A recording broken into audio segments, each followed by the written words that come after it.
Bona tarda. Bona tarda. Estem amb la Montse Cruzulagui per esplugues.com. Montse, una de les persones voluntàries que ha treballat per al dia d'avui. Què ens podries dir del dia d'avui? Quina sensació t'ha deixat aquest dia? Som una nació. Som una gent que tenim un país i necessitem una nació, perquè ho tenim fet. Havies vist Esplugues alguna vegada com avui? Els carrers, Esplugues com estaves? Esplugues m'ha posat la pell de gallina.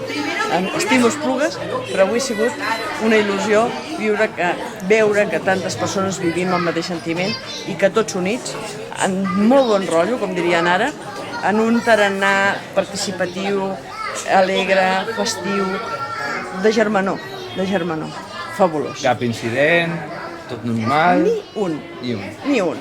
Les persones disposant-se, com ho fem, què fem? Nosaltres, no, mira, som tots, no hem de fer el que diguem uns nosaltres, som tots, només que hem de mantenir, i no hi ha hagut cap moment que t'hagis tingut de sobreposar o tal per una situació que se pogués anar. En cap moment, magnífic, no hi ha hagut feina. Doncs moltíssimes gràcies. A vosaltres. I enhorabona per l'èxit. Gràcies a tots. Vinga, bona tarda.